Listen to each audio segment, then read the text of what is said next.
Good morning guys. आज हम revise करते हैं इंडेक्स 23 बोरोइंग कॉस्ट का। बोरोइंग कॉस्ट क्या होती है? जो भी हमने फंड्स बोरो किए हैं उस पर जो हमें इंटरेस्ट देना पड़ा, राइट, उसी को बोरोइंग कॉस्ट बोलते हैं। और इसी की अकाउंटिंग हम इस इंडेक्स में देखेंगे। क्वालिफाइंग एसेट क्या होती है? कोई भी एसेट जो सब्सटेंशियल पीरियड ऑफ टाइम लेती है to get ready for its impending use, right. अभी substantial period of time index 23 में कहीं पर भी डिफाइन नहीं है। ये एक प्रॉपर जजमेंट के बेसिस पर हम देखेंगे। जैसे एग्जांपल ले सकते हैं हम कंस्ट्रक्शन ऑफ बिल्डिंग का। कैपिटलाइजेशन पीरियड क्या होता है? इंटरेस्ट हम कौन किस पीरियड से लेके किस पीरियड तक हम कैपिटलाइज करेंगे, वही कैपिटलाइजेशन पीरियड है। तो कैपिटलाइजेशन पीरियड क्या है? जिस दिन हमने बोरो किया, राइट, अमाउंट को बोरो किया वो दिन, या फिर एक्सपेंडिचर इनकर्ड किए विच एवर इज लेटर, इस दिन से है स्टार्ट हो जाएगा कैपिटलाइजेशन। और ख़त्म किस दिन होगा? जिस दिन हमारी qualifying asset ready for use condition में आ जाएगी। कितनी? अब टाइप्स ऑफ बोरोइंग, दो टाइप्स की बोरोइंग है, specific borrowing and general borrowing. Specific borrowings क्या होती है? जब हमने अमाउंट को बोरो किया किसी स्पेसिफिक पर्पस के लिए। जनरल बोरोइंग है जब हमने अमाउंट को बोरो किया किसी भी पर्पस के लिए, पर्पस कुछ भी हो सकता है। स्पेसिफिक बोरोइंग को हम कैसे कैलकुलेट करेंगे? Specific borrowing cost multiply by interest rate multiply by months, right. तो जैसे मान लो हमने 10 लाख रुपए बोरो किए, 5 लाख रुपए तो हमने एक्सपेंडिचर हमारा होगा ड्यूरिंग द पीरियड। 5 लाख रुपए अभी हमारे अनयूज्ड पड़े हैं, तो उसको हमने टेम्परेरी कहीं पर इन्वेस्ट कर दिया, तो उससे हमारी इन्वेस्टमेंट इनकम होगी। जो भी हमारी इन्वेस्टमेंट इनकम होगी उसको हम लेस कर देंगे, राइट। और जो ये अमाउंट आ गया हमारा, इसको हम कैपिटलाइज़ कर देंगे क्वालिफाइंग एसेट में। इसमें कुछ पॉइंट्स हैं इंपॉर्टेंट जो ध्यान रखने ज़रूरी है। इसमें डेट ऑफ एक्सपेंडिचर मैटर नहीं करेगी। फॉर एग्जांपल, बोरिंग हमने की 1 अप्रैल को 30 लाख रुपीज़ की, एक्सपेंडिचर किया हमने 1 अप्रैल को, 1 अक्टूबर को 5 लाख 5 लाख का। तो इस केस में जो बोरोइंग कॉस्ट निकलेगी वो 10 लाख पे निकलेगी, राइट। ऐसा नहीं करेंगे कि हम इस पे 12 मंथ्स की निकाल दें, इस पे 6 मंथ्स की निकाल दें, नो, राइट। इस पे जो बोरोइंग कॉस्ट निकलेगी वो 10 लाख की निकलेगी। Date of expenditure doesn't matter, right. Second point है जो borrowing cost is capitalized on the amount of expenditure incurred, right. जैसे हमने यहाँ पे बोरो तो किया था 30 लाख रुपीज़, राइट। जो एक्सपेंडिचर हमने किया वो 10 लाख रुपीज़ किया। तो मैक्सिमम हम कैपिटलाइज कितना करेंगे? जितना हमने एक्सपेंडिचर किया उतना ही हम कैपिटलाइज करेंगे, राइट। तो 10 लाख मैक्सिमम हम कैपिटलाइज करेंगे, राइट। तो वही था, इट्स 10 लाख। जनरल बोरोइंग क्या होती है? मान लो हमने फंड रेज किया बैंक लोन के भी थ्रू, टर्म लोन के भी थ्रू, और डिबेंचर के भी थ्रू, राइट। सभी में इंटरेस्ट रेट अलग अलग है, 18%, 16%, 14%। तो अब कौन सा फंड हम यूज़ करेंगे, राइट?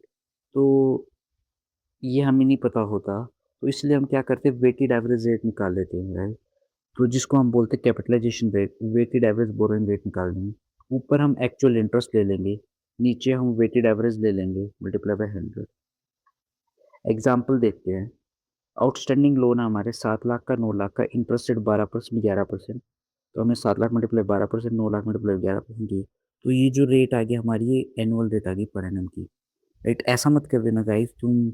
ऊपर इसमें जैसे कंस्ट्रक्शन बिगिन हुई 1 अप्रैल को, कंप्लीशन हुआ 31 जैन को, तो तुम 10 महीने का ले लो, राइट। यहाँ पे और यहाँ पे नीचे 7 लाख बाई 9 लाख कर दो, तो गलत हो जाएगा, क्योंकि जो ऊपर टाइम लिया है वही नीचे लेना पड़ेगा। जैसे ऊपर हमने इंटरेस्ट 12 महीने का लिया है, राइट। तो आउटस्टैंडिंग लोन भी 7 लाख क्या पूरे साल का है, तो नीचे ऊपर ऊपर भी पूरे साल का, नीचे भी पूरे साल का, तभी ये पर एनम आएगी, राइट। जनरल बोरिंग को हम कैसे कैलकुलेट करेंगे? Expenditure income multiply by capitalization rate, जो हमने अभी ऊपर कैलकुलेट करी, मल्टीप्लाई बाय मंथ्स।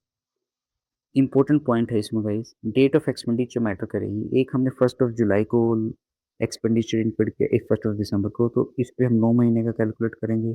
इंटरेस्ट इस पर हम 4 महीने कैलकुलेट करेंगे, वही यहाँ पे कैलकुलेट कर रखा है, राइट।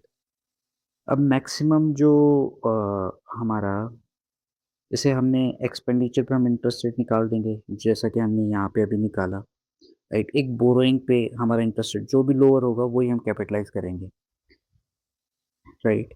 जैसे मान लो हमने बोरोइंग की 10 लाख की, एक्सपेंडिचर किया हमने 5 लाख का, तो हम 5 लाख ही कैपिटलाइज कर पाएंगे ना अपने बुक्स में, वही है टोटल बोरोइंग कॉस्ट, दोनों का सम। कैपिटलाइजेशन कैसे करेंगे बोरोइंग कॉस्ट का सीएफएस में? मान लो जनरल बोरोइंग है, कैपिटलाइजेशन रेट हम निकाल देंगे वैसे ही, बोरोइंग कॉस्ट भी हम वैसे ही कैलकुलेट कर देंगे। इसमें क्या पॉइंट्स एक्स्ट्रा है? जो कोई भी इंटर कंपनी प्रॉफिट्स होगा उसको हम एलिमिनेट कर देंगे एक्सपेंडिचर में से। और जब हम एक्सपेंडिचर के अमाउंट लेंगे तो टोटल अमाउंट लेंगे, कंसोलिडेट अमाउंट लेंगे, जितनी भी इसकी सब्सिडरीज है, राइट, हम उन सभी का जितना भी एक्सपेंडिचर हुआ क्वालिफाइंग एसेट पे, उन सभी का टोटल, राइट, कैपिटलाइजेशन रेट हम जैसा हमने निकाल दिया वैसे निकाल देंगे, मल्टीप्लाई बाय मंथ्स। हमने फॉरेन करेंसी में कोई लोन लिया, राइट, उस पर जो इंटरेस्ट है उसको हम कैसे बोरोइंग कॉस्ट में कैपिटलाइज करेंगे? जब भी हम फॉरेन करेंसी में लोन लेते हैं तो उसमें दो चीज़ होती है, एक तो हमें इंटरेस्ट कम देना पड़ता है, लेकिन दूसरी तरफ डॉलर के बढ़ने से हमें एक्सचेंज लॉस होता है, राइट। तो हम क्या करेंगे? हमने इंटरेस्ट रेट कैलकुलेट कर दिया फॉरेन करेंसी बोरोइंग पे, नोशनल इंटरेस्ट हम निकालेंगे लोकल करेंसी बोरोइंग पे, इससे हमारी इंटरेस्ट की सेविंग हो जाएगी। एक्सचेंज लॉस होगा जो हमारे डॉलर के बढ़ने से, वो, राइट। एक बार हम इसका एग्जांपल देखते हैं जिससे थोड़ी बात समझ में आएगी। हमने लोन लिया 1 अप्रैल को, $20,000 का इंटरेस्ट रेट ये थी, राइट। तो हमने interest on foreign currency loan $20,000 का लोन लिया, 5% का इंटरेस्ट रेट $1,000 आ गया। अब यहाँ पे जो एक्सचेंज रेट होगी वो इंडेक्स 21 के अकॉर्डिंग कैलकुलेट होगी, क्योंकि इंटरेस्ट पे करना एक मॉनेटरी आइटम है, क्योंकि हमारा पैसा जा रहा है। तो उस केस में जो होगा, रेट जो भी रिपोर्टिंग डेट को होगी वो हम ले लेंगे। Reporting date means balance sheet date. तो रिपोर्टिंग डेट को हमारा एक्सचेंज रेट है 48 से हमने मल्टीप्लाई कर दी, ये हमारा इंटरेस्ट का अमाउंट आ गया। अब हम नोशनल इंटरेस्ट निकालेंगे कि अगर हमने इंडिया में लोन लिया होता तो हमें कितना इंटरेस्ट पे करना पड़ता। Notional interest on local currency borrowing, यहाँ पे हम पहले लोन बोरो करेंगे, किस दिन को बोरो करेंगे हम? 1/4/X1 को। तो ये ट्रांजेक्शन डेट है, तो ट्रांजेक्शन डेट पे हम एक्सचेंज रेट लेंगे 20,000 डॉलर मल्टीप्लाई बाई 45, इतना अमाउंट हमने बोरो किया। एक्सचेंज रेट हमारे को दे रखी है 11%, interest rate, sorry, interest rate हमने दे रखा है 11%, तो 11% हमने कैलकुलेट कर दिया, इससे हमारा नोशनल इंटरेस्ट आ गया। इंटरेस्ट की सेविंग कितनी हुई? Notional interest 99,000, right. Foreign currency में हमने जो पे किया था इंटरेस्ट 48,000, 51,000 की हमारी सेविंग होगी। एक्सचेंज लॉस निकालेंगे अब हम, एक्स क्योंकि जब भी हम फॉरेन करेंसी में लोन लेंगे, एक तो हमारी इंटरेस्ट की सेविंग होगी, दूसरा हमारा एक्सचेंज लॉस होगा क्योंकि डॉलर के बढ़ने से। 45 का तो था डॉलर ट्रांजेक्शन डेट को, रिपोर्टिंग डेट को 48 का होगा, ₹3 का नुकसान, $20,000, ₹60,000 आ गए, राइट। अब कितना बोरोइंग कॉस्ट हम कैपिटलाइज करेंगे? जो भी हमने एक्चुअल इंटरेस्ट पे किया फॉरेन करेंसी पे, वो था 48,000, 48,000 तो वो आ गया। दूसरा हम एक्सचेंज लॉस भी कैपिटलाइज करेंगे, लेकिन एक्सचेंज लॉस हम कैपिटलाइज करेंगे interest up to the extent of interest saving, right. तो इसमें से 51,000 तो हम कैपिटलाइज कर देंगे, 9,000 हमारा पीएनएल में चला जाएगा। 51,000 हमने कैपिटलाइज कर दिया, जो 9,000 बच गया वो हमारा पीएनएल में चला गया, राइट। तो गाइज, ये इंडेक्स बहुत आसान था, लेकिन टीचर्स और टीचर्स बहुत टफ तरीके से इसको समझाते हैं। आज की वीडियो के लिए इतना ही, फिर मिलेंगे गाइज। वीडियो पसंद आई हो तो आप इसको लाइक कर दीजिएगा, चैनल को सब्सक्राइब कर दीजिएगा। Bye bye guys, bye bye.